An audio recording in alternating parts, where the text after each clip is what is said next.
हाँ स्नेक तो है, पर वाइपर है ये, रसल्स वाइपर। इसके डंक मारने पे वैसे तो बचता कौन ही है, बट स्टिल अब दवाई बन चुकी है कि अगर ये किसको काट देता है तो आप उस दवाई को अगर टाइम से ले लेते हो तो बच जाओगे। वैसे फिर स्नेक के हम कुछ केसेस देखेंगे कि 30% केसेस में तो क्या होता है कि जब दवाई दी जाती है उसी से डेथ हो जाती है, सॉरी 70% केसेस में, मतलब 30% केसेस ऐसे होते हैं जो फेटल होते हैं सांप के काटने से, जिनमें डेथ वगैरह होती है। पूरा देखते हैं इसको भी डिटेल में। और एक स्कीम थी, that is PM Vani scheme. ये वाईफाई को लेके एक स्कीम लेके आए थे प्रधानमंत्री जी कि पूरे इंडिया के अंदर वाईफाई एक्सेसिबल होना चाहिए। बताओ मुझे कौन सा एसडीजी इंश्योर किया है? यहाँ पे बोल रहा है कि जिनको आज तक इंटरनेट की फैसिलिटी मिली नहीं उनको भी वाईफाई की एक्सेस देनी है। बताओ, इनोवेशन और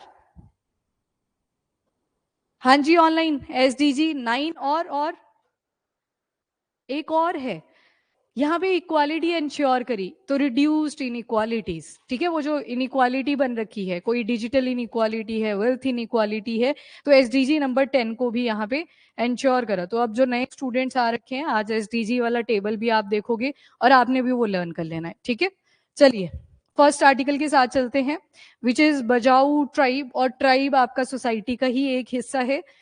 अब देखो जब भी आप इंडिया के बारे में पढ़ोगे ना तो 3 कॉलम्स बनेंगे हमेशा, सोसाइटी में आती हैं ये चीजें। रूरल आप सभी को पता है, गांव वाले क्षेत्र आगे, देन अर्बन आ जाएगा यानी कि शहरी जो पूरा क्षेत्र आ गया, और एक जो है वो है ट्राइब वाला। आपने हिस्ट्री में स्टोन एज पढ़ी होगी, वहां पे हंटिंग एंड गैदरिंग ही चल रही थी, फिर बाद में कलेक्शन लगे करने, फिर जाके वो सेटल हुए। तो आज के टाइम पे आपको सेटलमेंट ज्यादा देखने को मिलेगी, नोमैडिज्म कम मिलेगा। नोमैडिज्म का क्या मतलब होता है? एक जगह से जो दूसरी जगह पे जाते हैं खाने की सर्च पे, टूरिस्ट की बात नहीं हो रही है यहाँ पे, वो तो घूमने के लिए गए एस्थेटिक। पर यहाँ पे आप देखोगे इन 2 केसेस में कि अब सेटलमेंट आ चुकी है। पर ये जो पहला वर्ल्ड है इंडिया का भी, इवन पूरे वर्ल्ड में भी आप देखोगे वो है ट्राइबल वर्ल्ड। ठीक है, तो अब वर्ल्ड को भी आप 3 ही सोसाइटल लेवल्स पे पढ़ते हो, ट्राइबल और रूरल और आपका अर्बन एरिया। ये जो ट्राइबल है ये आज भी नोमैडिज्म में बिलीव करता है, और इनकी जो हैबिटेट देखोगे आप पानी के आसपास होगी, हिली रीजन्स में होगी, मतलब नेचर के साथ ये कनेक्शन में होंगे, और इनडायरेक्टली ये नेचर को प्रोटेक्ट भी करते हैं। और यहाँ वाले सेक्शन के जब लोग आना शुरू करते हैं ट्राइबल रीजन्स के अंदर तो ये उनका बढ़ चढ़ के प्रोटेस्ट भी करते हैं। ठीक है, चिपको मूवमेंट अगर इंडिया का एग्जाम्पल लूं तो सारे ट्राइबल पीपल जो हैं वो इसके साथ एसोसिएट हो जाते हैं। नोमैडिज्म के साथ ये आज भी हंटिंग करते हैं, ये आज भी बार्टर सिस्टम के ऊपर डिपेंडेंट है। हाँ जी, बार्टर सिस्टम सुना है कभी? बताओ फिर क्या होता है? ठीक है, मतलब इनको मॉनिटरी वैल्यू इनके पास नहीं है, यहाँ पे नीड जो है इंपॉर्टेंट रोल प्ले करेगी। तो पानी के अंदर रह रहे हैं, वो देखो थोड़ा सा आपने फर्स्ट इमेज को अगर नोटिस किया हो, नोटिस करो। अब पानी के अंदर रह रहे हैं, पहली चीज इनके घरों का स्ट्रक्चर भी देखो, बोट हाउसेज है, मतलब मेन जो इनका लाइवलीहुड है वो कहाँ पे है? वाटर के अंदर है। तो मतलब इनकी जो सेकेंडरी नीड्स हैं, थोड़ा बहुत कभी खाने पीने की कमी पड़ जाती है तो तभी ये ऑफशोर जाते हैं, किनारे पे जाते हैं, वहां पे जो पानी से चीजें लेके आए थे वो उनको दे देंगे और जो चीजें इनको चाहिए होगी वो वापस ले लेंगे। तो आज भी आपको ट्राइबल रीजन्स में बार्टर सिस्टम देखने को मिल जाता है। एंथ्रोपोलॉजी अगर कोई अपना ऑप्शनल लेता है तो उसमें आप खूब सारे बार्टर सिस्टम के एग्जाम्पल आज भी पढ़ते हो, क्योंकि वो प्रेवलेंट है, खत्म नहीं हुए हैं। ठीक है, क्योंकि ट्राइबल रीजन्स में आज भी उनको यूज किया जा रहा है। अब आते हैं बजाऊ ट्राइब की रेलिवेंस पे। तो पेट के बिल्कुल पीछे वाली साइड को एक छोटा सा ऑर्गन होता है जिसे हम कहते हैं spleen. Spleen graveyard of RBC भी कहते हैं, यानी कि जब आपकी रेड ब्लड सेल खत्म हो जाती हैं तो वो कहाँ को निकल जाती हैं? स्प्लीन के पास। यहाँ पे फिर आरबीसी खत्म हो जाती है, उनकी ग्रेव यहाँ पे बन रखी है। तो इनका जो साइज है बजाऊ ट्राइब के अंदर, स्प्लीन का साइज इज कंपैरेटिवली लार्जर। अगर बाकी पॉपुलेशन के साथ आप कंपेयर करोगे तो बहुत बड़ी एडवांसमेंट है अपने में ही है, इसको एक तो आपने ध्यान रखना है। और 50% लार्जर है साइज, मतलब इसका ऑलमोस्ट कितना 1/2 कर लो, जितना भी होएगा इमेजिन कर लो जस्ट। बाकी इसी ट्राइब को सी जिप्सीज भी बोलते हैं और सी नोमैड्स भी बोलते हैं। कहाँ पे ये रहते हैं? तो फिलीपीन वाला जो एरिया है इसके सदर्न साइड पे सुलू सी आता है, इसी रीजन में ये ट्राइब आपको मिलेगी सुलू सी के पास में। मतलब जो फिलीपीन का सदर्न पार्ट है, ये देखो ये ऊपर फिलीपींस वाला एरिया आ गया, ये इसका साउथ वाला पार्ट आ गया, यहीं पे आपको ये सारी की सारी बजाऊ ट्राइब के पॉपुलेशन मिलती है। अच्छा, कल फिलीपीन से रिलेटेड आपने एक हेडक्वार्टर भी पढ़ा था किसी बैंक का, जल्दी से बता दीजिए ऑनलाइन। वेरी गुड, ठीक है, एशियन डेवलपमेंट बैंक। और फिलीपींस की कैपिटल मनीला, वहीं पे ये लोकेटेड है एडीबी का हेडक्वार्टर। अभी रिलेशन नहीं था उससे, पर आपने रिवाइज कर लिया उसको जस्ट, ठीक है। तो सी जिप्सीज या फिर सी नोमैड भी इनको ही बोलते हैं। नोमैडिक सी लाइफ, नोमैडिक सी लाइफ मतलब जंगल में आपने सुना होगा कि लोग जा रहे हैं एक जगह से दूसरी जगह पे in the search of food, ये आपने स्टोन एज में पढ़ा, पर ये समंदर में जा रहे हैं एक जगह से दूसरी जगह पे in the search of food, और जो भी चीजें इनको चाहिए। और किन किन वाटर्स में आपको मिल जाएगा, तो ये मलेशिया वाला एरिया, ब्रूनई वाला एरिया, नीचे इंडोनेशियन पार्ट पे आओगे तो यहाँ पे भी ये घूमते फिरते रहते हैं। तो नोमैडिज्म आज भी एग्जिस्ट कर रहा है। और इनकी extra ordinary free diving abilities, ये इसका सबसे बड़ा फीचर है। कैसे बनी ये, तो इन्होंने बोला कि इन्होंने एक जीन में अडेप्टेशन करा था, और जीन है PDE10A। PDE10A। अब जीन के क्वेश्चन देखो डायरेक्ट तो नहीं बनेंगे, इनडायरेक्टली आपसे जरूर बनेंगे। बता देगा कि ये जो जीन है किस चीज के लिए रिस्पॉन्सिबल है, पॉपुलेशन का नाम भी देगा, बजाऊ पॉपुलेशन के अंदर। आपको पता होना चाहिए ये जो अडेप्टेशन इन्होंने करी है पानी के अंदर हर टाइम रहने की, और डाइविंग 20 to 30 मीटर बिना किसी हेल्प गियर के, वो अडेप्टेशन किस जीन की वजह से हुई है, PDE10A। और अभी आपका स्टेट एग्जाम का एडमिट कार्ड आ चुका है, HP वाले दे रहे हैं अभी, कोई अभी है कोई यहाँ से दे रहे हो इस बार का? ठीक है, आगे एडमिट कार्ड कहाँ पे है सेंटर? ठीक है, चलो। तो देखो आपका सेल जो होती है उसके अंदर एक न्यूक्लियस बैठा होता है। इस न्यूक्लियस को अगर मैं बाहर निकालूं तो इसके अंदर ऐसे 4 टांगे सी बनी होती हैं, इसको हम बोलते हैं क्रोमोसोम। इसको भी मैं अगर बाहर निकालूं तो इसके ऊपर आपको थ्रेड लाइक स्ट्रक्चर मिलेगा। इसको भी मैं बाहर निकालूं तो ये जो थ्रेड लाइक स्ट्रक्चर था ये कुछ ऐसा दिखेगा, जिसे बोलेंगे DNA। तो ये थी आपकी पूरी की पूरी सेल, ये था आपका पूरा का पूरा न्यूक्लियस। इसके अंदर से आपने निकाल लिया क्रोमोसोम, क्रोमोसोम से आपने बाहर निकाला DNA, और DNA का भी मैं एक छोटा सा सेगमेंट उड़ा दूं तो मेरे पास क्या बचेगा, जीन। आपके आंख कान नाक आपके पेरेंट्स की तरह हैं, या आगे आपके बच्चों के जो होंगे वो किसकी वजह से रिस्पॉन्सिबल है, इसी जीन की वजह से। तो यही जीन देखो DNA के अंदर जाके ये रिसर्चर्स ने फाइंड आउट करा कि PDE10A नाम का एक जीन है जिसके अंदर अडेप्टेशन हुई है इस बजाऊ ट्राइब के अंदर। हाँ जी, ऑनलाइन यहां तक क्लियर आपको, आप सभी को क्लियर? ठीक है।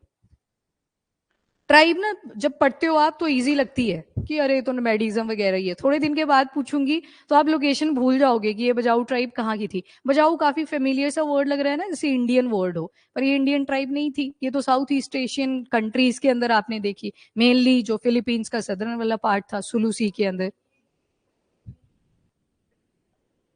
कैसे इनमें म्यूटेशंस होती हैं, जैसे आप एक ही जगह पे रहना शुरू कर देते हो तो आपकी बॉडी उसी के जरिए अडेप्ट होना शुरू हो जाती है।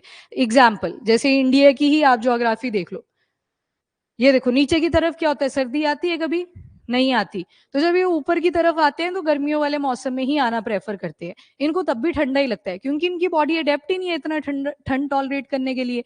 कश्मीर के लोगों को देखो -डिग्री सेल्सियस टेम्परेचर में भी रह लेते हैं, पर आप जाओगे प्लेन एरिया से तो एकदम से आपको स्ट्रोक्स वगैरह हो जाता है, कईयों की डेथ भी देखने को मिलती है, नहीं टॉलरेट हो पाता। सिमिलरली कई बार आप ट्रैक वगैरह पे जाते हो, अगर तो आप फिजिकली हेल्दी हो तो ठीक है, कईयों को ऑल्टीट्यूड सिकनेस हो जाती है, हेडेक वगैरह होनी शुरू हो जाती है। तो हमारी जो बॉडी होती है वो हमारी जगह के हिसाब से अडेप्ट हुई होती है, और ये अडेप्टेशन एक जनरेशन में अचानक से नहीं होती, ये विद टाइम चलती आ रही है। अब हीट वेव का जमाना चल पड़ा है, हमारी जो पिछली जनरेशन थी उन्होंने हीट वेव नहीं देखी थी, वैसी गर्मी उन्होंने भी देखी थी, पर हीट वेव का कोई कॉन्सेप्ट नहीं था। तो अब बॉडीज क्या कर रही है, अडेप्ट कर रही है। अब जो अगली जनरेशन आएगी वो तो फेस ही इस हीट वेव को करने वाले हैं, उनको पता है कि ऐसी वाली गर्मी आएगी, पर पुराने वालों के लिए तो वो शौक रहा ना, तभी तो आप सुन रहे हो कि हीट वेव की वजह से डेथ हुई। ठीक है, तो ये जो अडेप्टेशन है ये स्लो होती है, ये ग्रेजुअल होती है, याद रखिएगा इस चीज को।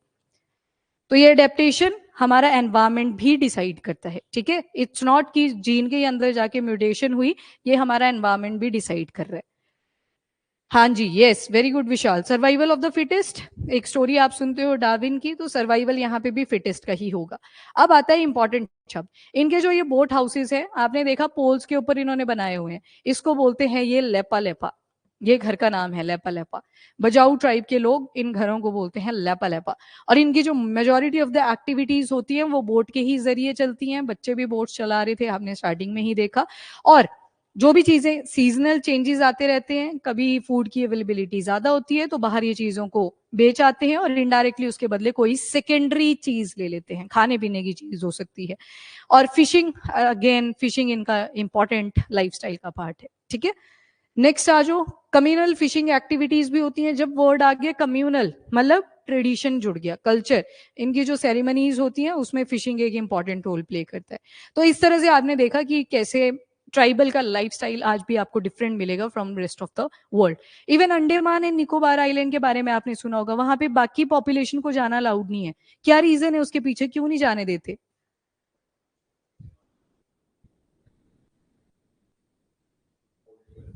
हाँ, ठीक है। अभी भी वो बो एंड एरो का यूज करते हैं, वो तो चलो हमारे ऊपर अटैक हुआ, हम उनके लिए खतरा है। ठीक है, क्यों है खतरा? हमें लगी है वैक्सीन, और वो वैक्सीन से काफी सालों से फ्री ही है, वहां थोड़ी डिस्पेंसरीज बनी हुई हैं। तो ट्राइबल वर्ल्ड जो है एक तरह से सेपरेट ही आप स्टडी करते हो, बिल्कुल रॉ फॉर्म में आपको ये मिलेगा। हम तो इंजेक्शन कितने लग चुके हैं, मेडिसिन हम कितनी ले चुके हैं, तो उस केस में उनकी जो हैबिटेट है वो डिस्टर्ब हो सकती है। एक वायरस फैला नहीं, सभी की डेथ एक साथ हो सकती है। ठीक है, तो इसी वजह से ये सेपरेशन ही मांगते हैं। चलिए जी, नेक्स्ट आर्टिकल, ये डन। ठीक है, ओके। Next, operation Sindhu. तो अभी आपको पता है ईरान और इसराइल के बीच का कॉन्फ्लिक्ट काफी भीषण हो रखा है। कभी ईरान ड्रोन अटैक कर देता है, कभी एयरक्राफ्ट आते हैं फ्रॉम द इसराइल की साइड। इसराइल की एक बहुत अच्छी बात है, इंफॉर्मेशन वॉरफेयर में बिलीव करते हैं। इंफॉर्मेशन इतनी स्टीक होनी चाहिए कि पता हो तुम्हें खामेनी कहाँ पे। इंफॉर्मेशन वॉरफेयर, इंडिया की एक ही दिक्कत है यहाँ पे, इंडिया पहले बोलता रहता है, करता कुछ नहीं है एट दी एंड। हमने क्या किया, ऑपरेशन सिंदूर कंडक्ट करा, हम पॉलिटिशियन बोल रहे हैं हमारे कोई लॉस नहीं हुआ, एग्जीक्यूशन करी प्लान की, उसके बाद अपने ही आप ही एआई जनरेटेड वीडियोस डाल रहे हैं कि देखो ऐसे हमारा अटैक हुआ। इसको बोलते हैं इंफॉर्मेशन स्टीक होनी चाहिए तुम्हारी। और इसराइल में पेट्रियोटिज्म रियल वाला है तो यहाँ की जनता जो टूरिज्म के पर्पज से बाहर भी गई हुई थी वो भी वापस आ गई, जैसे यहाँ पे वॉर छिड़ी। नेतान्याहू से पहले नफ्ताली था यहाँ पे जो इनका लीडर था, तो वो भी अपनी गवर्नमेंट को सपोर्ट कर रहा है। यहाँ पे उल्टा होता है, एक पार्टी के मतलब ऐसे कोई अटैक हो जाता है, दूसरा ऑपोजिशन में बैठ जाती है, यूनिटी बहुत कम देखने को मिलती है। चलिए एनीवेज, आप आ जाओ वापस से ऑपरेशन सिंधु पे। तो ये जो ईरान, यहाँ पे बहुत सारे इंडियंस भी रहते हैं, अराउंड 10,000 पॉपुलेशन मिलेगी इंडियंस की, जिसमें से 6,000 तो स्टूडेंट्स हैं। तो उनको इवैक्यूएट करने के लिए इंडिया ने ऑपरेशन चलाया, विच इज ऑपरेशन सिंधु। और ईरान के बारे में आपको अब क्या क्या पता होना चाहिए, एक तो इनकी कैपिटल वो आपको पता ही है, तेहरान। और इसके अलावा आपने सुना होगा नतान्स। नतान्स जो है इनका यूरेनियम एनरिचमेंट प्लांट है। आज तक ईरान अपना न्यूक्लियर वेपन नहीं बना पाया। एक टाइम था जब इन्होंने बोल दिया था कि जो इसराइल है और यूएस है, ये 2019 की है वैसे स्टेटमेंट, कि एक तरह से फिल्द है, गंदगी है इस वर्ल्ड में, इसको हमने खत्म करना है। और इससे भी पहले जब इसराइल की फॉर्मेशन हुई थी, 1940s टू 50s का टाइम पीरियड है, इंडिया ने इसराइल को 1949 में रिकॉग्नाइज करा था कि हाँ जी कंट्री है ये, क्योंकि हमें भी डिफेंस से रिलेटेड बहुत हेल्प मिली थी फ्रॉम इसराइल। तो इसराइल ने तो ठान ली थी कि इनका यूरेनियम वेपन, न्यूक्लियर वेपन हम बनने ही नहीं देंगे, और वो सच में आज तक बन नहीं पाया। ये जो नदान्स लोकेशन है, ये यूरेनियम एनरिचमेंट प्लांट है ईरान का। ठीक है, ये लोकेशन भी आपने ध्यान में रखनी है, यहाँ पे भी अटैक्स करे हैं इसराइल ने। उसके अलावा पर्शियन गल्फ, ये देखो नीचे, पर्शियन गल्फ, पर्शिया पुराना नाम किसका था? ईरान का ही था। अभी यहाँ पे एक स्ट्रेट भी न्यूज में बनी हुई थी, विच is strait of Hormuz. Straight of Hormuz थोड़ी देर में करते हैं, पूरा क्या इंपॉर्टेंस है स्ट्रेट ऑफ हॉर्मूज का, गूगल मैप पे इसको कवर करते हैं। ठीक है, कैसे कैसे कनेक्टिविटी है। इसके अलावा इसराइली अमेरिकन मिलिट्री, अब ईरान की अकेली वॉर इसराइल के साथ नहीं चल रही है, इसराइल को फुल सपोर्ट है फ्रॉम अमेरिका। ठीक है, अब इंडिया किसकी तरफ जाए, ईरान की तरफ कि इसराइल की तरफ? ठीक है, इसराइल डिफेंस, फिर ऑयल, ऑयल कहाँ से खरीदेंगे? ऑयल तो सारा स्ट्रेट ऑफ हॉर्मूज के जरिए ही हमें बिकता है। ईरान भी इंपॉर्टेंट है, यहाँ पे चाबहार पोर्ट याद करो, आईएनएसटीसी सारा कनेक्टेड है, ईरान से ही शुरू होगा, कैसे बिगाड़ेंगे? तो यहाँ पे न्यूट्रल स्टांस इस टाइम पे बहुत ज्यादा इंपॉर्टेंट है। ठीक है, या तो एब्सटेन कर लो कि ज्यादा पढ़ो ही मत इनके पचड़े में, या तो सपोर्ट लेना है तो फिर न्यूट्रल स्टांस लेना पड़ेगा। इसराइल इंपॉर्टेंट है, डिफेंस इक्विपमेंट्स वहां से आते हैं, हमारी जो प्राइवेट कंपनीज हैं इंडिया के अंदर बहुत सारी कोलैबोरेशंस कर रखी हैं इसराइल के साथ, ठीक है। तो दोनों ही तरफ से कॉन्फ्लिक्टिंग सा डिसीजन आएगा यहाँ पे, जैसे यूक्रेन और रशिया के केस में था। यूक्रेन को भी हमने मेडिकल असिस्टेंस दी थी, पर रशिया भी हमारा दोस्त है, ठीक है। तो न्यूट्रल स्टांस लेने की जरूरत है। इसके अलावा ऑपरेशन सिंधु की बात करें तो आपने देख लिया 10,000 इंडियंस हैं उनको ईरान में करंटली, और जिनमें से 6,000 स्टूडेंट्स हैं उनको हमने इवैक्यूएट करा है। और कहाँ पे लेके आए हैं? डायरेक्टली इंडिया नहीं लेके गए, अर्मेनिया का जो येरेवन वाला रीजन है, अर्मेनिया की कैपिटल भी क्या है? येरेवन ही है। और इनकी जो एम्बेसी वगैरह भी कहाँ पे होगी? येरेवन में ही होगी, क्योंकि आपने दो टर्म्स पढ़ी हैं, वन इज एम्बेसी और दूसरी पढ़ी है कॉन्सुलेट। एम्बेसी हमेशा आपकी कैपिटल सिटी में होती है, जैसे इंडिया की जो मेन सारी कंट्रीज की एम्बेसी होगी वो कहाँ पे होगी? दिल्ली में, क्योंकि Delhi is the capital of India. पर कॉन्सुलेट कहाँ पे हो सकता है? जो बाकी की सिटीज है, इंपॉर्टेंट सिटीज, वहां पे कॉन्सुलेट आपको मिल सकता है। यहाँ पे काउंसिल बैठता है और यहाँ पे एम्बेसडर बैठते हैं।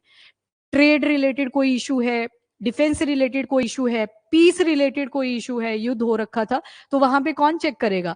एम्बेसी। पर कॉन्सुलेट क्या देखेगा? सिटीजन से रिलेटेड अगर कोई इशू आ रखा है, किसी को बाहर का वीजा लेना है, तो उसके ऊपर कौन फोकस करेगा? कॉन्सुल, या फिर जो ऑफिस होगा उसको बोलेंगे कॉन्सुलेट। एग्जाम्पल, अब यहाँ पे केरला का कोई पर्सन है, इसको फॉरेन कंट्री जाना है, तो ये थोड़ी बार बार दिल्ली आएगा अपने सारे प्रोसीजर के लिए, तो केरला के आसपास देखेगा ये, चलो चेन्नई में कॉन्सुलेट है, वहीं पे जाते हैं, काम करवा जाते हैं, शॉर्टेस्ट डिस्टेंस देखेगा, ठीक है। तो जो इंटरनेशनल इंपॉर्टेंस की एक्टिविटीज होंगी गवर्नमेंट के साथ, वो कौन देखता है? एम्बेसी। पर सिटीजन ओरिएंटेड कोई काम करना होगा, वो कौन देखेगा? कॉन्सुलेट।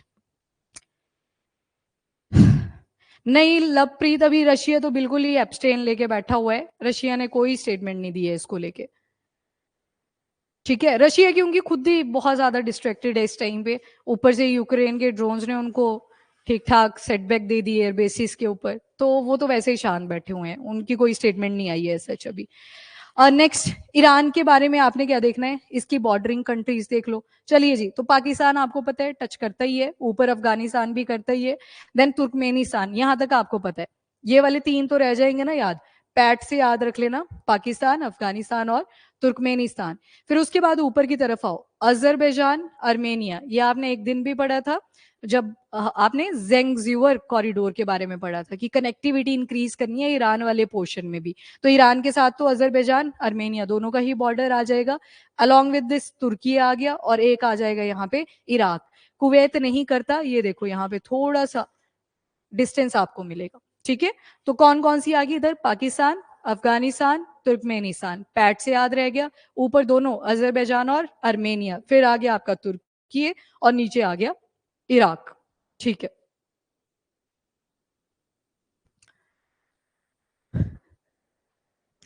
ठीक है करमवीर, चलो नेक्स्ट आ जाओ। ईरान के बाद नेक्स्ट आपका अर्मेनिया आपने पढ़ा, येरेवन का रेलिवेंस आ गया ऑपरेशन सिंधु में ही। तो अर्मेनिया के कैसे कंट्रीज याद रखोगे? गीता से याद रख लोगे, GITA, ठीक है। अर्मेनिया सेंटर में आ गया, तो G फॉर जॉर्जिया है, I फॉर ईरान है, मतलब ऐसे याद रखना, जॉर्जिया के सामने बिल्कुल ईरान आ गया, देन T फॉर तुर्की है, और इधर अजरबैजान है। अजरबैजान आपको याद रहेगा, अर्मेनिया अगर वेस्टर्न साइड पे है तो ईस्टर्न साइड पे कौन है? अजरबैजान है। तो जॉर्जिया, ईरान, तुर्की, अजरबैजान, डायरेक्शंस दिमाग में बना लो, जॉर्जिया, ईरान, तुर्की, अजरबैजान। तो गीता से याद रख लेना अर्मेनिया की बॉर्डरिंग कंट्रीज। तो ईरान की क्या क्या आ गई? पैट, पाकिस्तान, अफगानिस्तान, तुर्कमेनिस्तान, ठीक है। सामने आओ, अजरबैजान, अर्मेनिया, ईरान, तुर्की है, बीच में तुर्की भी था, ठीक है। पहले तुर्की आएगा, फिर इराक आएगा, इराक, ठीक है। ओके नेक्स्ट, उसके बाद आते हैं अर्मेनिया और अजरबैजान के बीच में भी एक कॉन्फ्लिक्टिंग जोन था, ये वाला, इसको बोलते हैं नगोर्नो काराबाख रीजन। पर फिर कल ही आपने कल परसों कब पढ़ा था, ये ज़ेंगज़्यूर कॉरिडोर, ये पीस और प्रॉस्पेरिटी का साइन होगा, क्योंकि इसको कनेक्टिविटी के लिए यूज किया जाएगा।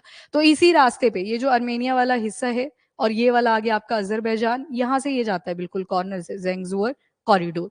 तो नगोर्नो काराबाग कॉन्फ्लिक्टिंग जोन किन दो कंट्रीज के बीच में थी? तो आंसर होगा आपका आर्मेनिया, अजरबैजान, हिमाचल प्रदेश में। ये 2 बार क्वेश्चन पूछा हुआ है, 24 में भी, 23 में भी। चलो इस बार क्या पता फिर से पूछ लिया जाए।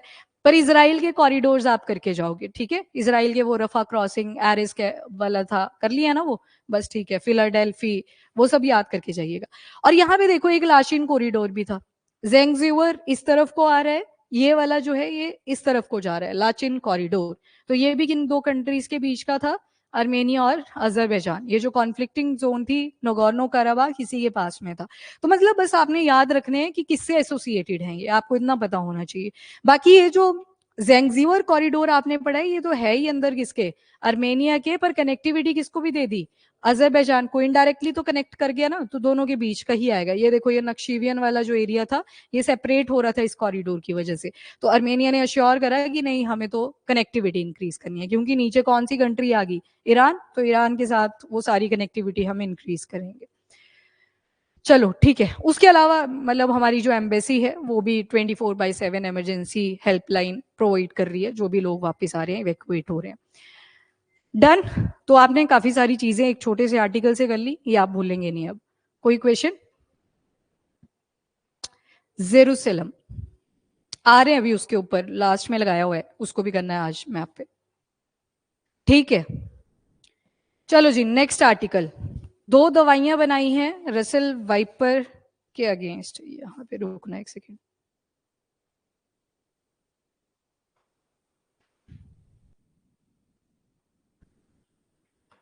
ओके जसमीत, ये लाचिन कॉरिडोर, ये वाला, this one. Nagorno Karabakh region था ना जो कॉन्फ्लिक्टेड सा, बस उसी से एक रास्ता निकला था जो आगे की तरफ को कनेक्टिविटी देता है, ठीक है? ये वाला, दिस वन, आर्मेनिया और अजरबैजान के बीच में ही आएगा। ये देखो, अजरबैजान का आधा हिस्सा रह जाता है ना साइड में नगोर्नो काराबाग कॉन्फ्लिक्ट के बाद। तो दिस वन, लाचिन कॉरिडोर, याद रखना इसको, लाचिन कॉरिडोर। पर जेंगजुवर इस तरफ को है, ईरान वाली साइड को, ये वाला, ठीक है? नगोर्नो काराबाग, इसके ऊपर मैं स्टोरी आपको सुना दूंगी। यहाँ पे मेन जो पॉपुलेशन रहती है वो अर्मेनियंस की है, पर अगर ज्योग्राफिकली देखोगे तो ये टेरिटरी अजरबैजान की है, ठीक है? तो इसी वजह से ये कॉन्फ्लिक्ट इतना लंबा गया, ठीक है विशाल? इसकी अलग से कर लेंगे हम, एडिटोरियल टाइप कर लेंगे कुछ पूरी डिटेल में कि क्या इश्यू था इन दोनों कंट्रीज का। ओके, 2 एग्जिस्टिंग ड्रग्स जो कि अब होप ऑफर कर रही हैं रसल वाइपर वाइट्स को लेके। ये वाला सांप होता है आपका रसल वाइपर। आपने बिग 4 स्नेक्स भी सुने होंगे, जिसमें इंडियन कोबरा भी आता है, कॉमन क्रेट भी आता है, सॉ स्केल्ड वाइपर भी आता है। क्या हुआ बारुल, डर लग रहा है? ये पिक्चर, अच्छा फोबिया है? फिर तो आप देखो ही मत, है ना? नीचे की तरफ देख के सुन लो बस। चलो, 2 दवाइयां कौन सी हैं? They are important. One is वेरिस्प्लेडिव और दूसरा है मेरिमेस्टैट। वेरिस्प्लेडिव और मेरिस्मेस्टैट।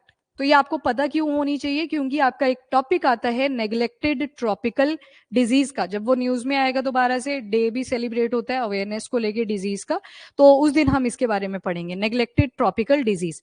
पहले जो स्नेक ई वैनमिंग है, अब मैं वर्ड बोल रही हूँ वैनम, याद रखना 2 चीजें होती हैं, वन इज पॉइजन, दूसरा है वेनम। पॉइजन तो देखो, डायबिटिक पर्सन को तुम चीनी खिलाते रहो, वो तो वैसे मर जाएगा, उसके लिए तो चीनी भी क्या है? पॉइजन है। तो पॉइजन एक ब्रॉड शब्द होता है, पर वेनम जो होता है ये किसी लिविंग ऑर्गेनिज्म ने बनाया होता है। ऐसा पॉइजन जिसको किसने बनाया है? लिविंग ऑर्गेनिज्म ने, उसको ही हम क्या बोलते हैं? वेनम। तो दोनों टर्म्स डिफरेंट है, ठीक है?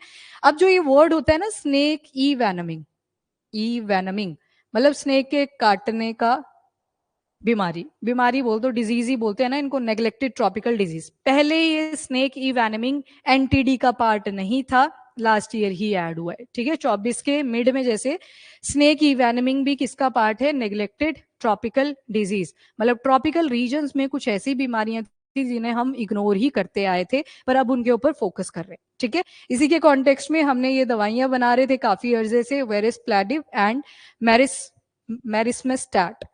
किसके अगेंस्ट यूज होंगी? तो रसेल वाइपर की बाइट के अगेंस्ट होंगी, जिसका साइंटिफिक नेम है डोबोया रसेली।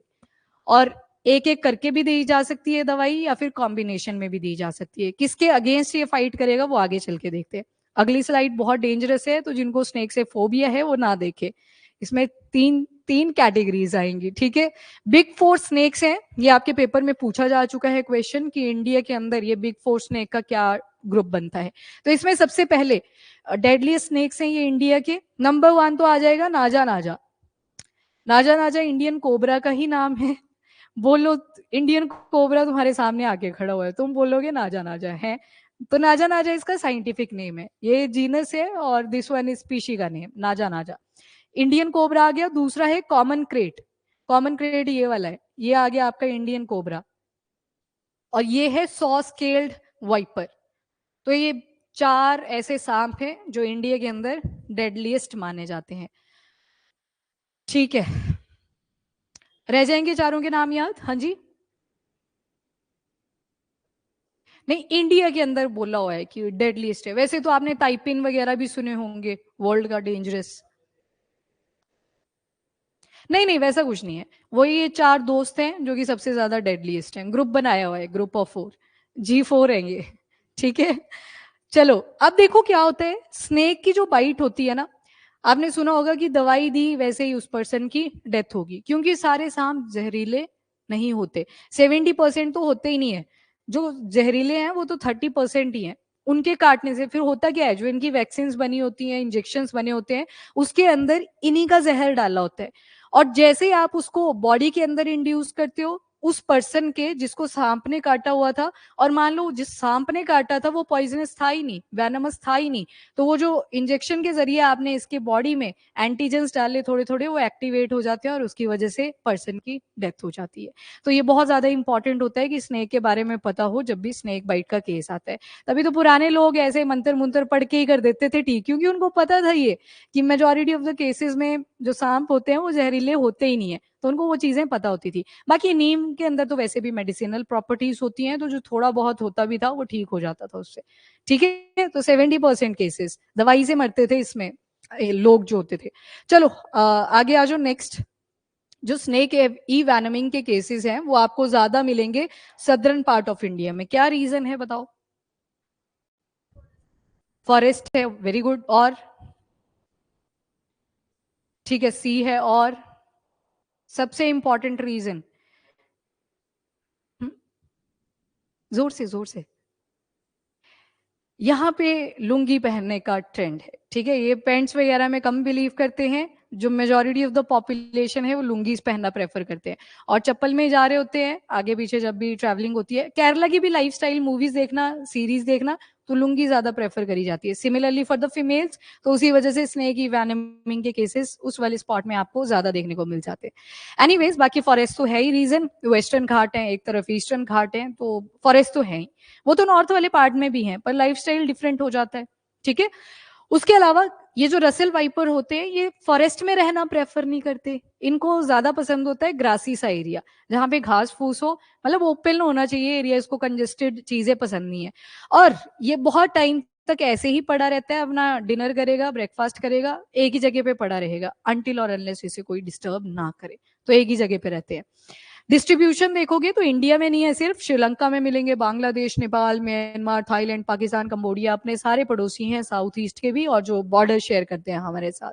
और फीचर्स देखोगे तो 1.5 मीटर तक इसकी लेंथ हो सकती है, और रेडिश ब्राउन स्पॉट इसकी बॉडी पे बने होते हैं। ब्लैक एंड व्हाइट भी ये हो सकता है। और इसकी जो आंखें होती हैं बाहर को आपको इमर्ज हुई दिखेंगी, दिखती है ना, ऐसे साइड से दिख जाती हैं सांप की आंखें। तो सारी जो है वर्टिकल प्यूपिल के साथ इनकी आंखें होती हैं। एक नाक देखा होगा आपने, ऊपर ऐसे 2 बड़े बड़े छेद होते हैं, वो भी डिस्टिंग्विश हो जाते हैं। तो ये सारे इसके फीचर हैं एक सांप के। बाकी ये नॉक्टर्नल है। हाँ जी, नॉक्टर्नल का मतलब जो रात को एक्टिव होते हैं। जैसे उल्लू होता है ना, वो भी रात को एक्टिव होता है, दिन में सो जाता है। तो जो दिन में एक्टिव होते हैं उनको हम बोलते हैं D for day, D for diurnal. और same N for night, N for nocturnal. ऐसे ऑर्गेनिज्म जो रात को एक्टिव रहते हैं, नॉक्टर्नल। हाँ जी, नाइट में एक्टिव, यस, नॉक्टर्नल है ये। तो जैसे ही सन फेड कर जाता है, सनसेट का टाइम हो जाता है, ये सांप एक्टिव हो जाते हैं। नेक्स्ट कंजर्वेशन स्टेटस, बहुत ज्यादा नंबर है, लीस्ट कंसर्न की कैटेगरी में, कोई टेंशन वाली बात नहीं है, इनको कोई नहीं बचाएगा। नाउ स्टडी के क्या क्या हाइलाइट्स आए हैं, यूपीएससी पूछता है ऐसे क्वेश्चन, स्टेट एग्जाम में भी ना पूछे जाए। तो सबसे पहले एक फॉस्फोलाइपेज, जिसको PLA2 से आप याद रख लो, पूरा ना भी याद रहे अगर, फॉस्फोलाइपेज A2, और दूसरा है स्नेक वेनम मेटेलोप्रोटीनेज, मतलब जो सांप का आप रस निकालोगे, मतलब वो देखा होगा आपने, ग्लास की ऐसे वाइल सी होती है, उस पर दांत लगवाए जाते हैं उसके, फिर वो पूरा जोर लगाता है, फिर निकल के आता है कुछ, वही होता है वेनम। उसी वेनम के अंदर ये दो चीजें होती हैं, वन इज फॉस्फोलाइपेज A2, ये न्यूज़पेपर में दिए हुए थे टर्म्स, तो आपको देखने पड़ेंगे, ठीक है। फॉस्फोलाइपेज A2, और दूसरा है snake venom metalloproteinase, SVMPs, snake venom metalloproteinases, ये एक वेनम के अंदर चीजें होती हैं, इन्हीं का यूज करके दवाई बनती है। मतलब जो सांप होता है ना, सांप को सांप की ही वेनम मार सकती है, तो वैसे वाली सिचुएशन। तो ये दोनों मेन कंपोनेंट्स होते हैं एक वेनम के। अब ये जो दवाई आपने पढ़ी शुरू में, V और M वाली, VNM, V PLA2 के अगेंस्ट फाइट करेगी, M SVMPs के अगेंस्ट फाइट करेगी। और अगर आप दोनों का कॉम्बिनेशन दोगे तो उस केस में क्या होगा, दोनों के साथ कलेक्टिव फाइट हो जाएगी, ठीक है। लिखा था ना वहां पे, या तो इंडिविजुअली देनी पड़ेगी या तो फिर कॉम्बिनेशन में देनी पड़ेगी। अब आपने एक ब्लड क्लॉटिंग सुना होगा कि जब भी चोट लगती है, आपका खून निकलना शुरू होता है, फिर आप उसको जोरों से प्रेशर देते हो, फिर खून का जो फ्लो था वो बाहर की जगह रुक जाता है, कंट्रोल हो जाते हैं, तो उसी को क्या बोलते हैं, ब्लड को कोएगुलेशन या फिर क्लॉटिंग। यस, ब्लड क्लॉटिंग या फिर कोएगुलेशन। कोएगुलेशन मतलब ब्लड की जगह पे क्या बन जाएगा, ऐसे प्लग सा बन जाता है। ये देखो, जब चोट लगी तो ब्लड बाहर को आ रहा था, हमने प्रेशर अप्लाई किया तो एक जगह पे वो इकट्ठा होने लगा, थोड़े टाइम के बाद ऐसे थ्रेड्स आते हैं और उसके ऊपर रोक देते हैं उसको पूरा, थोड़े दिनों में ये ब्लैक कलर का बन गया होता है, जिसको आपकी मर्जी होती है कि नेचुरली निकलना दिया जाए या तो आप हाथ से उसको निकाल देते हो, तो वो क्या होता है एक्चुअल में, दैट इज क्लॉट। ये जो ब्लड क्लॉटिंग वाली प्रॉपर्टी होती है, ये रुक जाती है जैसे ही सांप किसी को बाइट करता है, और फिर होती है इंटरनल हेमरेजेस, अंदर जो ब्लड वेसल्स होती हैं वो फटने लगती हैं, कोई कोएगुलेशन नहीं होगी, हेमरेज से ही पर्सन की डेथ हो जाती है। उसके बाद ये जो वेरिस्प्लेडिव थी, ये PLA2 को रोकता है, जो आपने फॉस्फोलाइपेज A2 पढ़ा, और दूसरी जो ड्रग है मेरिस्मेस्टैट, ये SVMP यानी कि स्नेक वेनम मेटलोप्रोटीनेज को रोकता है, ठीक है। और अगर दोनों का कॉम्बिनेशन दे दिया तो दोनों इकट्ठे फाइट करेंगे अगेंस्ट दोनों ही कंपोनेंट्स ऑफ वेनम के। तो ये वेरिस्प्लेडिव, ये दवाई का नाम है। फॉस्फोलाइपेज A2 कहाँ पे था, ये वेनम में था, ठीक है। और ये स्नेक वेनम मेटलोप्रोटीनेज भी कहाँ पे था, ये भी वेनम का कंपोनेंट था। पर ये वेरिस्प्लेडिव प्लस दूसरा आपने देखा मेरिस्मेस्टैट, ये क्या था, ये दवाई थी, ये दोनों दवाइयां थी, ठीक है जी, याद रखना इसको। बाकी तमिलनाडु, पंजाब, वहां पे इसका यूज करना शुरू कर दिया गया है, और इसको न्यूट्रलाइज भी किया जा सकता है, इवन अगर ज्यादा ही डोज दे दी हुई है सांप ने, तो उस केस में ज्यादा दवाई यूज करनी पड़ेगी, कॉम्बिनेशन में यूज करना पड़ेगा। That's all. इंपॉर्टेंट आर्टिकल था, याद रखोगे आप इसको, ठीक है। अब देखो ये यूज कैसे करोगे आप, ये दोनों दवाइयां, ये होगी अब मेंस के केस में। स्नेक ई वैनमिंग आपके सिलेबस में मेंशन्ड है मेंस में, कि स्नेक ई वैनमिंग से रिलेटेड आपको डेटा पता होना चाहिए, कितनी डेथ स्नेक ई वैनमिंग की ही वजह से हो जाती हैं। देन कोई प्रोसीजर है, कोई ट्रीटमेंट है इंडिया के अंदर, तो है, अभी देखा आपने पंजाब और तमिलनाडु में यूज करना शुरू कर दिया हुआ है। तो ये सारी चीजें आप मेन्स में भी यूज कर सकते हो, ठीक है। करंट अफेयर अगर अपने मेन्स के आंसर में डालोगे, प्लस ही पॉइंट्स मिलेंगे, कटेंगे कभी नहीं। चलो जी, नेक्स्ट आर्टिकल, PM वानी स्कीम। सबसे पहले तो ये वाईफाई को लेके है, और आपका एक सस्टेनेबल डेवलपमेंट गोल नंबर 10 है, जिसमें आप बात करते हो रिड्यूस्ड इनइक्वालिटीज, हर टाइप की इनइक्वालिटी को हमने रिड्यूस करना है। इसी के साथ इकोनॉमिक ग्रोथ होगी क्या, अगर वाईफाई अवेलेबल होगा, होगी ना। तो 8th भी आपका यहाँ पे कवर अप हो रहा है, SDG number 8, decent work and economic growth. इसके बाद आपने पढ़ा था स्ट्रॉन्ग इंस्टीट्यूशन, कि अगर इंटरनेशनली आपने खुद को रिप्रेजेंट करना है तो आपके पास कुछ तो होना चाहिए कि आप काम क्या कर रहे हो उसको लेके।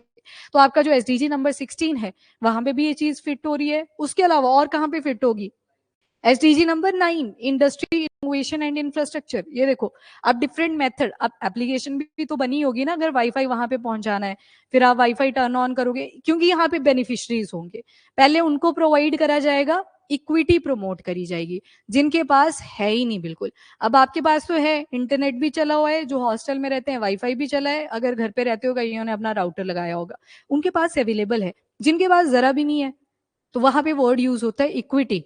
मतलब दो वर्ड होते हैं, वन इज इक्विटी और दूसरा होता है equality.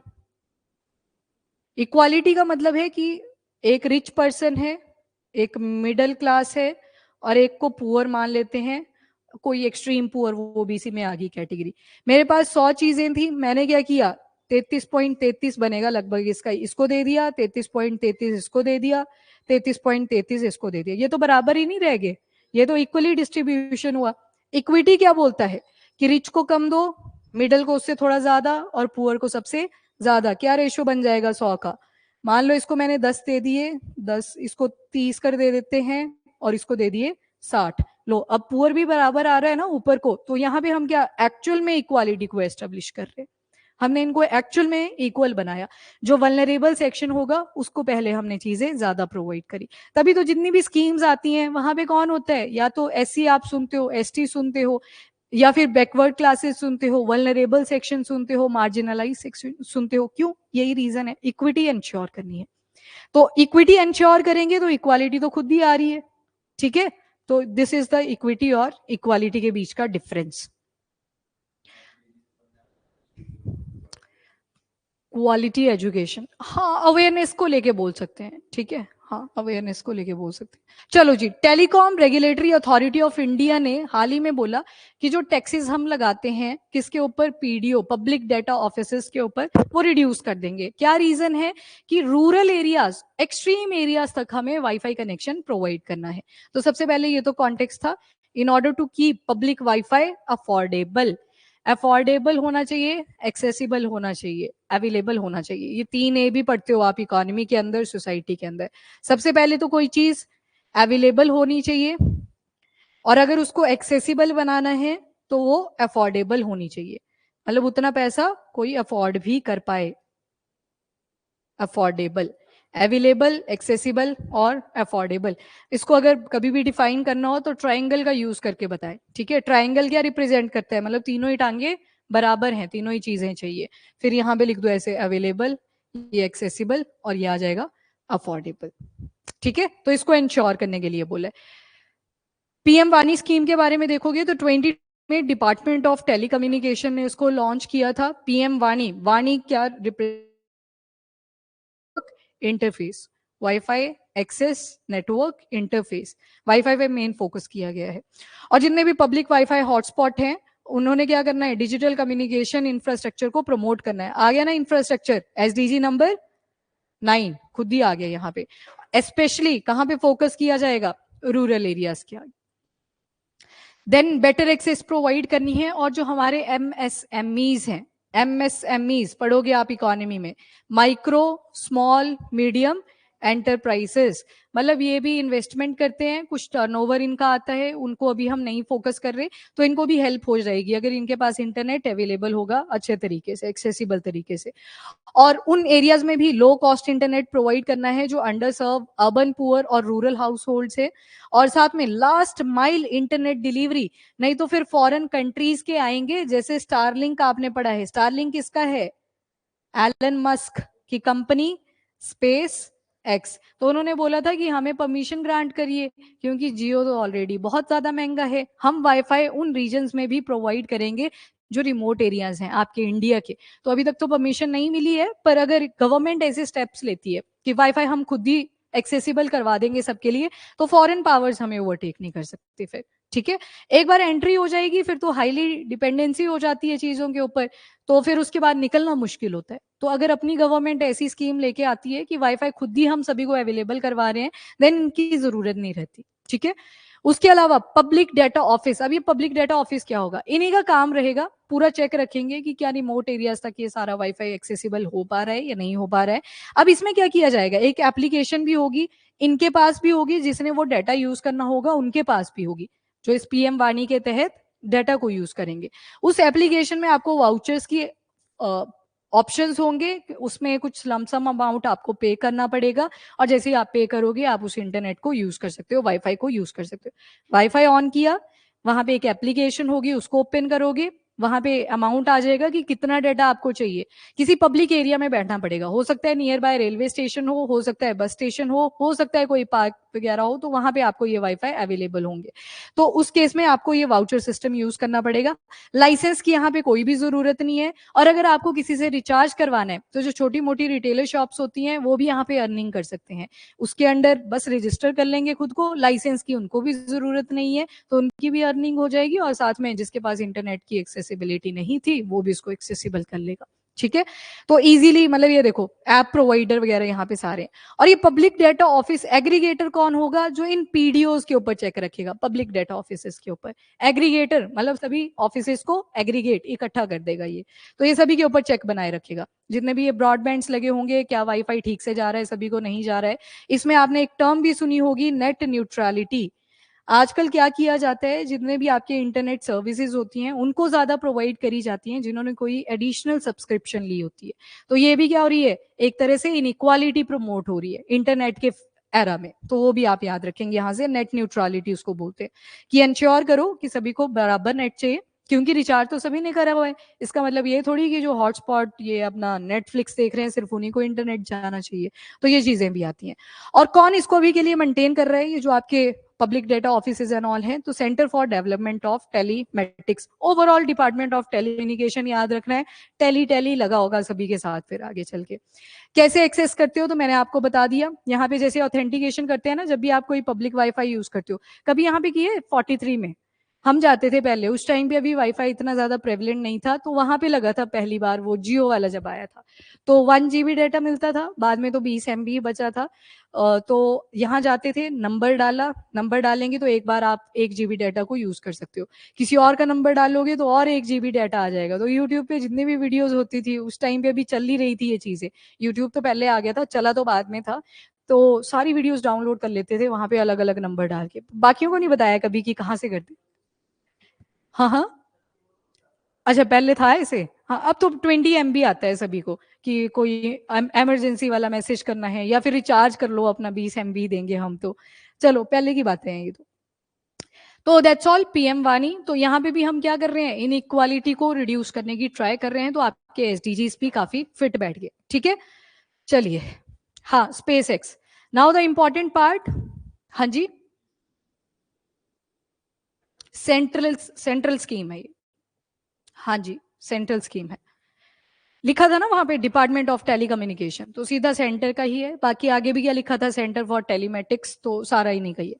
Okay, now straight of Hormuz, very important, इसे आप क्वेश्चन एक्सपेक्ट कर सकते हो। हिमाचल में मे भी ना आए क्योंकि अब तो 10 ही दिन बचे। अब सुनो, सबसे पहले तो ये आपका इंडिया वाला पार्ट है। यहाँ पे कौन सा सी आता है, अरेबियन सी। अब अरेबियन सी को मिड में रख के नॉर्थ वेस्ट में आप जाओगे। नॉर्थ वेस्ट में ये दो वाटर बॉडीज याद रखनी है सबसे पहले। ये वाली है पर्शियन गल्फ, ये देखो ऊपर ईरान है, ईरान के नीचे Persian gulf, Persia old name of Iran. इसके बाद ये वाली कौन सी है, नो, गलत कर दिए ना, एडन तो नीचे है। Gulf of Oman, very good, gulf of Oman, ये देखो लिखा है ओमान, ओमान से याद रखोगे आप। मैप तभी बोलती हूँ डायरेक्शन में ही याद करना है। अब देखो इन दोनों बड़ी वाटर बॉडीज को एक छोटी सी वाटर बॉडी कनेक्ट कर रही है, जो कि है स्ट्रेट ऑफ हॉर्मूज। याद रखना है, ये जो लग गया ना पता स्ट्रेट क्या होती है, फिर नैरो वाटर बॉडी जो दो बड़ी वाटर बॉडीज को आपस में कनेक्ट कर रही है। तो स्ट्रेट ऑफ हॉर्मूज कौन कौन सी वाटर बॉडीज को कनेक्ट कर रही है, वन इज पर्शियन गल्फ और दूसरा है गल्फ ऑफ ओमान। अभी जो स्ट्रेट ऑफ हॉर्मूज है क्यों इंपॉर्टेंट है, एक चीज देखना, ईरान के बाद यहाँ पे ये हो जाती है खत्म, इसके आगे कोई एक्सेसिबिलिटी नहीं है। पर अगर इन कंट्रीज को देखोगे, इनको हम बोलते हैं middle eastern oil producing countries. सारे ऑयल प्रोड्यूस कर रहे हैं, रिजर्व्स है इनके पास, प्रोड्यूस इन द सेंस कि ड्रिलिंग करके तो निकाल ही रहे हैं, एक्सट्रैक्ट कर रहे हैं। जब सारा का सारा कैरी करा जाता है तो इसी स्ट्रेट से करा जाता है। दिल्ली का 20% जो पेट्रोलियम है वो इसी स्ट्रेट ऑफ हॉर्मोज से जाता है, 20%। मतलब इंडिया है यहाँ पे, आगे चाइना है, आगे जापान है, देन वेस्टर्न कंट्रीज है, हैविली डिपेंडेंट है एक ही स्ट्रेट के ऊपर, which is strait of Hormuz. Route तो नीचे भी है, पर नीचे क्या है दिक्कत, येमेन के हाउदी रिबेलियन, बहुत लॉस करवाते हैं ये लोग, पिटा भी है पीछे जैसे इनको इंडियन नेवी ने, पर फर्क सा नहीं पड़ता इनको, ठीक है। तो हाउदीज, तो इस वजह से ज्यादा बेटर रूट कौन सा है, स्ट्रेट ऑफ हॉर्मुज। पर स्ट्रेट ऑफ हॉर्मुज को मेनली कंट्रोल करता है ईरान, और ईरान का चल रहा है अभी युद्ध किसके साथ, इसराइल के साथ। और इसराइल को कौन पीछे से बैकिंग दे रहा है, यूएसए दे रहा है। और यूएस की तो नेवी यहाँ पे चेक रखती थी कि कहीं ये स्ट्रेट ऑफ हॉर्मुज बंद ना हो जाए। तो ईरान ने पहली बार धमकी नहीं दी है कि इसको हम बंद कर देंगे, इससे पहले भी बहुत बार बोला हुआ है कि इसको हम बंद कर देंगे, हुई नहीं है बंद अभी के लिए, ठीक है। तो 20% पेट्रोलियम जो है दिल्ली का यहाँ से निकलता है। इंडिया के लिए भी इंपॉर्टेंट है, चाइना, जापान, जितने भी ग्रोइंग कंट्रीज और इवन वेस्टर्न कंट्रीज के लिए ये इंपॉर्टेंट है रूट। इसी के साथ नीचे जो ये आपको वाटर बॉडी दिखेगी, दिस वन, इसको क्या बोलते हैं, रेड सी। हाँ जी, रेड सी के अराउंड कौन कौन सी बॉर्डरिंग कंट्रीज थी, बताओ। रिवाइज तो आपने करना है, मैं तो बताऊंगी। डेजी बोला था ना याद रखने को, बताओ फिर। ये कौन सी है, जिबूती, ये वाली इरिट्रिया, इरिट्रिया, ये वाली सुदान, और इसके सामने सऊदी अरेबिया, ये वाली इजिप्ट, ये वाला यमन। तो ये रेड सी के बॉर्डरिंग कंट्रीज आ गए। अब रेड सी के पास में भी एक स्ट्रेट है, क्या नाम है उसका, बाब अल मंदेब, वेरी गुड, बाब अल मंदेब। अब बाब अल मंदेब किन किन को कनेक्ट करता है, अच्छा देखो जब भी दो वाटर बॉडी कनेक्ट हो रही है तो लैंड एरिया खुद ही सेपरेट हो जा रहा है, वो तो पता लग रहा है ना यहाँ पे, ठीक है। ये वाला आ गया रेड सी, और यहाँ पे आएगी Gulf of Aden, Aden Gulf यहाँ पे आएगी। तो दो वाटर बॉडीज को यहाँ पे अगेन नैरो वाटर बॉडी ने कनेक्ट करा, तो बाब अल मंदेब स्ट्रेट है यहाँ पे, इसको भी आप याद रखोगे रेड सी के। हाँ, gulf of Aiden, gulf of Aiden, yes online, ठीक है, गुड, डन, रह जाएगा याद। और यहां से देखो जैसे रेड सी के आप आगे जाओगे तो यहाँ पे छोटी सी वाटर बॉडी दिख रही होगी आपको, ये है रेड सी, ये निकली वाटर बॉडी, क्या नाम है इस कैनाल का, स्वेज कैनाल। यहां से भी बहुत ज्यादा ट्रेड कर रहे हैं हम, स्वेज कैनाल। कैनाल आ गया तो मतलब इसको आर्टिफिशियली बनाया गया था। तो रेड सी ने किसके साथ कनेक्टिविटी दे दी, मेडिटेरियन सी के साथ। और जैसे मेडिटेरियन सी में एंटर करे तो ऊपर क्या है, यूरोप, यूरोपियन कंट्रीज के साथ कनेक्टिविटी इंक्रीज, ठीक है। तो ये जो जितनी भी कैनाल्स होती हैं, स्ट्रेट्स होती हैं, ये इंपॉर्टेंट होती है हर एक कंट्री के लिए, क्योंकि हम चीजें खरीद रहे हैं, बेच रहे हैं दूसरी कंट्रीज के साथ, ठीक है। तो ये भी आप ध्यान में रखोगे। इसके बाद ये आपका ईरान वाला आ गया पार्ट, और साथ में जो फाइटिंग जोन है वो है इसराइल। इसराइल के बॉर्डरिंग कंट्रीज आपने ध्यान में रखने हैं। ऊपर की तरफ है लेबनन, लेबनन का जो रिबेलियन ग्रुप है वो है हिजबुल्ला, हिजबुल्ला, हिजबुल्ला, याद रखना इसको। ये कौन सा पेनिनसुला था, सिनई पेनिनसुला, ठीक है, इजिप्ट का पार्ट है ये, और यहीं से हम कनेक्ट हुए थे एशिया के साथ में, याद है ना थोड़ा थोड़ा, ठीक है। लेबनान की साइड में अगर देखोगे दिस पार्ट, तो ये आ गया सीरिया, सीरिया का यहाँ पे एक पार्ट है गोलन हाइट, जिसको इसराइल ने अनेक्स करके रखा हुआ है। तो क्वेश्चन ध्यान से देखना है, अगर पूछा है ओरिजिनली किसका पार्ट है तो आंसर होगा सीरिया, पर अगर अनेक्स किसने करा हुआ है तो आंसर होगा इसराइल, वो ध्यान से देखना। देन आती है नेक्स्ट कंट्री यहाँ पे, दिस इज जॉर्डन, जॉर्डन। और ये जो सऊदी अरेबिया वाला पार्ट है, अगर आप ध्यान से नोटिस करें तो सऊदी अरेबिया इसराइल के साथ टच नहीं करता, ये देखो लाइन नहीं जुड़ रही है, यहाँ पे गल्फ ऑफ अकाबा आ जाता है, पानी की एक वाटर बॉडी है, तो वाटर बॉडी है यहाँ पे, दैट इज गल्फ ऑफ एक अकावा, गल्फ ऑफ अकाबा। तो सऊदी अरेबिया के साथ इसराइल का बॉर्डर नहीं लगता, इसी को एलात भी बोलते हैं, गल्फ ऑफ एलात, ठीक है। तो इसराइल की कौन कौन सी आ गई, एक तरफ इजिप्ट है, सिनई पेनिनसुला के साथ अटैच है, ऊपर क्या थी, लेबनन, यहाँ पे कौन सी थी, ये सीरिया, देन नीचे आ गई जॉर्डन। तो ये तो एज इट इज याद रखनी है आपको, ठीक है।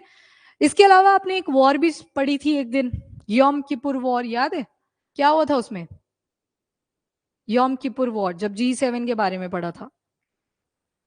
हाँ, रमदान वॉर भी उसी को बोला था। हाँ जी ऑनलाइन आप बताएंगे जल्दी से, ये वाली लाइट भी ऑन रखनी पड़ा करेगी, थोड़ा वहां पे डार्क आ रहा है। हाँ, योम किपुर वॉर, बताओ।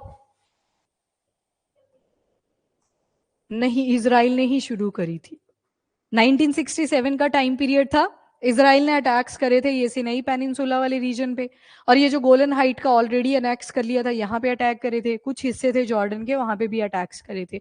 जीता कौन था लास्ट में? तो इसराइल ही जीता था।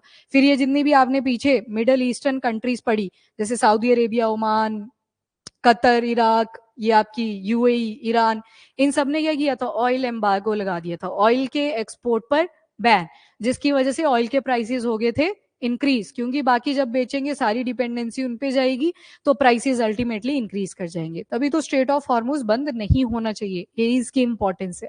तो फिर G7 ग्रुप बना 1975 में। 73 में उन्होंने बोला कि कोई ग्रुप बना लेते हैं जो इंडस्ट्रियलिस्ट कंट्रीज है, तभी तो G7 बना था। ठीक है, तो यम किपुर वॉर में इसराइल ही जीता था। रह जाएगा याद? तो बॉर्डरिंग कंट्रीज कौन कौन सी आएगी इसराइल की?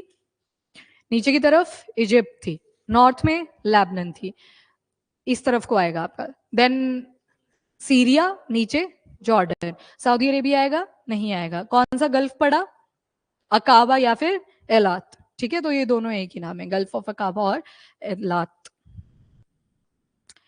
करमबीर जो, सुनो, यम किपुर वॉर थी, सुन लो दोबारा से, ये 1967 में हुई थी। 1967 में इसराइल ने इसको शुरू किया था। कहां कहां पे अटैक करे थे? एक तो सिनाई पेनिनसुला, इजिप्ट वाला पार्ट, देन दूसरी तरफ था सीरिया वाला पार्ट। सीरिया का कौन सा? वो जो गोलन हाइट्स का एरिया अनेक्स करा है। अनन्य ये सारे याद कर पाते हैं बिकॉज रिवीजन किया होता है। ठीक है, तो रिवीजन जितना ज्यादा करोगे उतने जल्दी आपको याद होगा।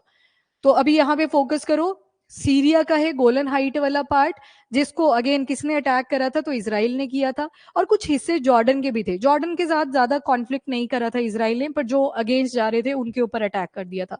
बाद में जीता भी कौन था? तो इसराइल ही यहाँ पे विनर निकल के आया था। पर उसी टाइम पे कुछ इंडस्ट्रियलिस्ट कंट्रीज थी जो डेवलप हो चुकी थी, मतलब डेवलपिंग स्टेज थी उस टाइम पे के हिसाब से देखे, तो उन्होंने बोला कि हम क्या करेंगे, अपना एक ग्रुप बना लेंगे। ऐसा ग्रुप बनाएंगे जिसमें थोड़ी डेवलप इकोनॉमीज हो, पैसा पूसा सब ठीक ठाक हो, कि कल को कोई दिक्कत आए तो एक दूसरे की हेल्प कर सके। और वहीं से बना था आपका ग्रुप ऑफ 6। पहले कौन कौन नहीं था इसमें? कनाडा और रशिया, ये नहीं थे। बाकी जापान भी था, यूएस भी था, यूके भी था, इटली भी था और कनाडा भी था। ठीक है, तो ये था आपका यम किपुर वॉर, जिस वॉर की वजह से ये ग्रुप फॉर्म हो गया था। देन 1975 के बाद 1976 में क्या हुआ? कनाडा की एंट्री। फिर 1991 का टाइम पीरियड आया, सोवियत यूनियन डिसइंटीग्रेट हुआ। थोड़े सालों के बाद 1997 में कौन आ गया? रशिया। पर रशिया की एंट्री ज्यादा लंबी नहीं रही। 2014 में क्या नेक्स्ट करा था? क्रीमिया। यस, क्रीमिया वाला पार्ट। क्रीमिया किसका पार्ट था? यूक्रेन का। तो इलीगल तरीके से करा एंटर, तो इस वजह से रशिया को निकाल दिया बाहर, और जो ग्रुप बचा आपका वो बचा G7। तो जब बना तो G6 था, फिर G7 हुआ, फिर G8 हुआ, फिर से क्या हो गया? G7। ठीक है, हाँ जी। अनन्य करंट अफेयर डेली रिवाइज किया करो आप, और तभी लर्न होंगी चीजें। करंट अफेयर न्यूज़पेपर ही होता है आपका, और डेली चेंज होता है, तो आपको भी चेंज के साथ ही चलना पड़ेगा। चलिए, यहां तक क्लियर? ठीक है। अब देखो, with time south American countries बहुत ज्यादा न्यूज में थी, तो आपको इन कंट्रीज का थोड़ा सा आइडिया होना चाहिए। पहले ऐसे बताओ मुझे रैंडम, कौन कौन सी कंट्रीज आपको पता है? ब्राजील, ठीक है, और कोलंबिया, ठीक है, लिख लेते हैं साथ साथ, रुको। आपने बोला एक ब्राजील याद है, चिली बोला किसी ने, ठीक है, कोलंबिया बोल दिया, ठीक है, अर्जेंटीना बोला, और पेरू बोला, वेरी गुड, और चिली तो हो गया, और वेनेजुएला, और हाँ, पैराग्वे, उरुग्वे बोल रहे हो? किसी ने बोला? ठीक है, तो उरुग्वे, और बताओ, बस इतनी याद है? ठीक, इक्वेडोर, वेरी गुड, इक्वेडोर, ठीक है, इसी का पार्ट है वो गैलापैगोस आइलैंड, जहां पे डार्विन साहब गए थे। और सुरीनेम, सुरीनेम, और बोलीविया, बोलीविया, ठीक है, और फ्रेंच गुयाना, नाम से पता लग रहा है किसी और की टेरिटरी है। एक गुआना भी है। ओवरऑल ये सारी आपकी कंट्रीज आ जाएंगी। एक फॉकलैंड आइलैंड भी आपने सुना होगा, वो भी यूके की टेरिटरी आती है। तो इस मैप पे देख लो अब। सबसे पहले तो ये ब्राजील वाला पार्ट, देन पैराग्वे और उरुग्वे। क्या बताया था, नाम से लग सकता है कि एक दूसरे के साथ बॉर्डर शेयर करते हैं, पर नहीं करते, नाम ही फेमिलियर है सिर्फ, ठीक है। अब यहाँ पे आओ, एक छोटा सा पार्ट दिखेगा आपको, इसका नाम है फ्रेंच गुयाना। फ्रेंच गुयाना, यहाँ पे स्पेस एजेंसी है, ठीक है, जिसका नाम है कोरू। जगह का नाम है कोरू।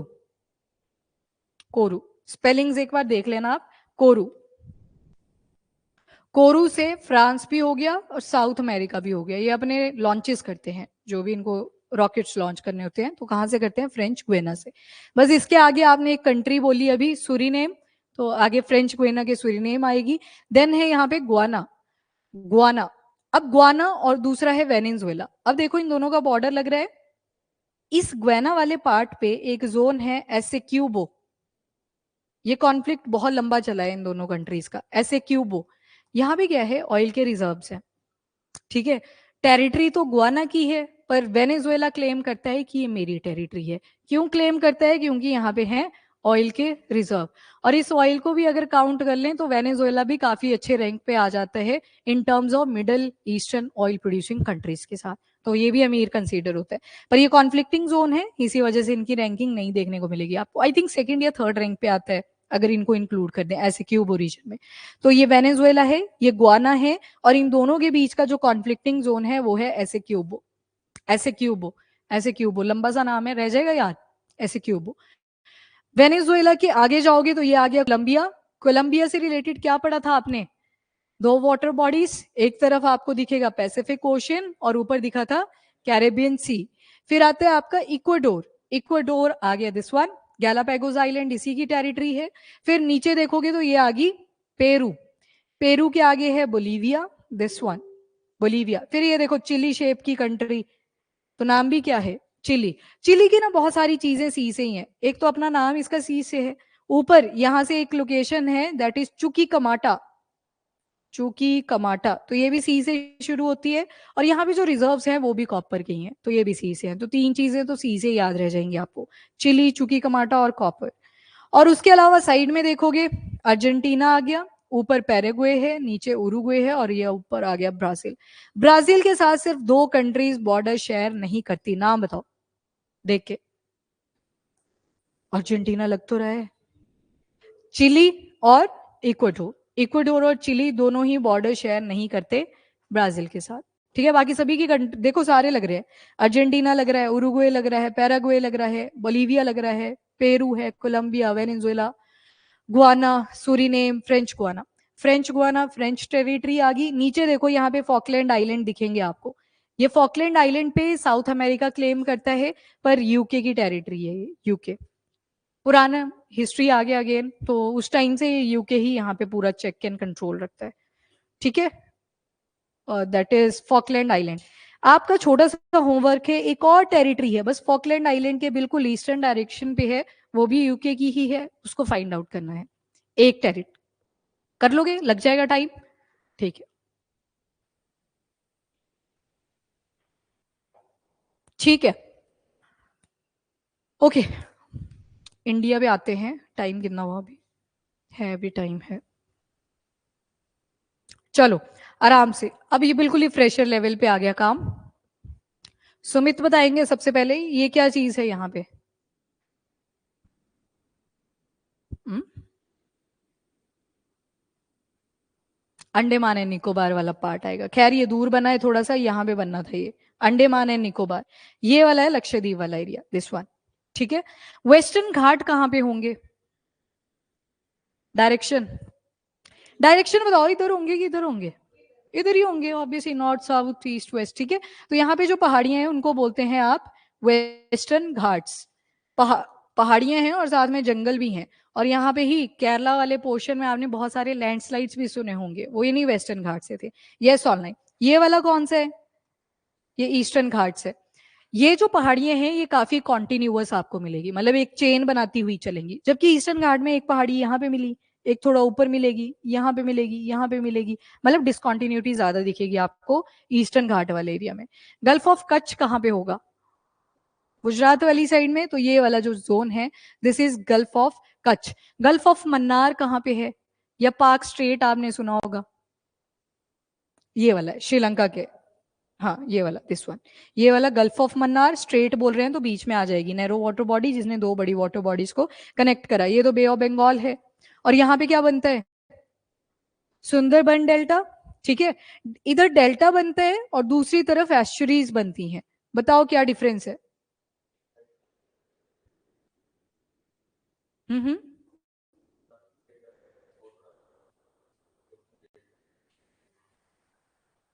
तो डेल्टा तो है ही, पर है क्या डेल्टा? फ्रेश वाटर इधर भी आ रहा है, फ्रेश वाटर इधर भी आ रहा है, आ नहीं रही ब्रह्मपुत्र रिवर, यहां से गंगा आ रही है, तो वो भी तो फ्रेश ही है। यस, यहाँ पे हैवीली सेडिमेंटेशन होगी, वो अपने साथ पत्थर वगैरह उठा के लाएगा और यहाँ पे जाके डिपॉजिट कर देगा। पर उधर नहीं होगा ऐसे, वहां पे सेडिमेंट बहुत कम आते हैं, यहाँ पे आपको डेल्टा उल्टा नहीं मिलता, बस ऐसे ही थोड़ा बहुत एरिया मिल जाएगा, तो दैट इज एस्चुरी। वहां पे आपको फ्लोरा एंड फौना भी काफी यूनिक मिलती है। गल्फ होती क्या है पहले तो? पेनिनसुला समझो, पेनिनसुला होता है ऐसा लैंड एरिया जो तीनों साइड से पानी से कवर है। गल्फ उल्टा होता है, गल्फ ऐसी वाटर बॉडी जो तीनों साइड से लैंड से कवर होगी। तो ये देखो, ये आ गया कच्छ, ये ऊपर गुजरात वाला एरिया, ये देखो ये थोड़ा सा ये महाराष्ट्र वाला एरिया हो गया तीनों साइड से कवर, ठीक है। तो that is gulf of Kutch. तो इंडिया के ही अंडर है, पर बस तीनों तरफ से क्या है, लैंड एरिया से सराउंडेड है, ठीक है। गल्फ बिल्कुल उल्टा होता है पेनिनसुला के, जैसे स्ट्रेट का उल्टा होता है isthmus. Isthmus narrow land body होती है जो दो बड़ी लैंड बॉडीज को आपस में कनेक्ट करती है, ठीक है। उसके बाद ये बेसिक सी चीजें आपको पता होनी चाहिए। इसका रीजन है मैं इसको क्यों करवा रही हूँ, क्योंकि हमने अब एडिटोरियल शुरू करने हैं, तो आपको कुछ चीजें पता होनी चाहिए, कनेक्टिविटी कैसे बनती है, तो वो तभी शुरू हो पाएगा, ठीक है। नहीं तो कईयों को पता नहीं चलेगा कि क्या हो रहा है यहाँ पे। अब जैसे इंडिया और पाकिस्तान की बात करेंगे, आपको एकदम से दिमाग में आ जाए कि नहीं बनती इनकी, पर बॉर्डर का भी आइडिया होना चाहिए। इंडिया और पाकिस्तान का देखोगे तो लगभग 3,323 किलोमीटर तक का एरिया यहाँ पे टच होता है। देन बांग्लादेश के साथ देखोगे तो सबसे ज्यादा है 4,096 किलोमीटर का। उसके बाद चाइना के साथ देखोगे तो 3,488 किलोमीटर। तो फर्स्ट पे किसके साथ लगा? बांग्लादेश। देन दूसरे पे किसके साथ लगा? चाइना के साथ। देन तीसरे पे पाकिस्तान। तो तीन इंपॉर्टेंट होते हैं जो आपको पता होने ही चाहिए। सबसे कम देखोगे तो वो देखो ऊपर, इंडिया अफगानिस्तान। यहाँ पे एक पास भी है, पास को याद रखेंगे, मिंतक पास। मिंतक पास, मिंतक पास ट्राई जंक्शन पे प्रेजेंट है। यहाँ पे इंडिया है, ये आ गया ऊपर आपका चाइना वाला पार्ट, ये आ गया अफगानिस्तान वाला पार्ट, ठीक है, अफगानिस्तान वाला पार्ट। तो मिंतक पास ट्राई लोकेशन के ऊपर प्रेजेंट है। जैसे जालिब ला पढ़ा था आपने, जालिब भी ट्राई पे प्रेजेंट था ना। कौन कौन सी कंट्रीज अटैच थी? भूटान, तिब्बत और इंडिया, सिक्किम वाला पार्ट, ठीक है। तो ये भी वैसे ही है मिंतक पास। उसके अलावा नेक्स्ट अगर देखोगे नेपाल के साथ तो लगभग 1751 किलोमीटर तक का लग जाएगा। भूटान के साथ 699 किलोमीटर, और इधर म्यांमार के साथ देखोगे तो 1643 किलोमीटर तक का लग जाता है। बताना जरा बीएसएफ कहाँ कहाँ पे थी? बस वहीं पे थी, बांग्लादेश भी था, दोनों एरियाज थे ना।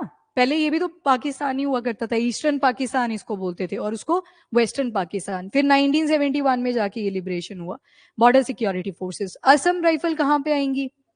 ये आ गई म्यांमार वाले बॉर्डर के ऊपर, ठीक है, असम वाला रीजन। और ऊपर ये रेड वाला इंडो तिब्बतन बॉर्डर पुलिस, यहाँ पे सशस्त्र सीमा बल, ठीक है। That's all. बाकी थोड़े से पासिस रहे, इनको कल करते हैं, ठीक है। क्या करना है? हाँ, साउथ जॉर्जिया, ये भी अगेन यूके की ही टेरिटरी है। और फॉकलैंड देखा ना आपने, बस उसी के ईस्टर्न डायरेक्शन में आपको मिलेगा। अच्छा देख लिया पहले ही, ठीक है, साउथ जॉर्जिया। चलो जी, बस इतना ही था आज के लिए। थोड़ा पढ़ के आना। अब एक काम करना है आपने, जितने भी आपके वीकली हैं, अभी आपके पास 2 दिन है, कल का भी है, परसों का भी है, थोड़ा उनको रिवाइज करो अब, ठीक है। एडिटोरियल वही होंगे, वो आपने आर्टिकल्स पढ़ लिए हैं, पर इसमें थोड़ी सी और डिटेलिंग होगी जिसमें आप उनको एनालाइज करोगे, ठीक है। तो जैसे ईरान को आपने देख लिया, बॉर्डरिंग कंट्रीज अब आपको पता है। इसराइल आपने देख लिया किस डायरेक्शन में बैठा है, अब बस कनेक्शन ही बनाना है, ठीक है। दैट इज एनालिसिस, तो वो एडिटोरियल में हम कवर अप करेंगे। चलो ठीक है online, thank you so much.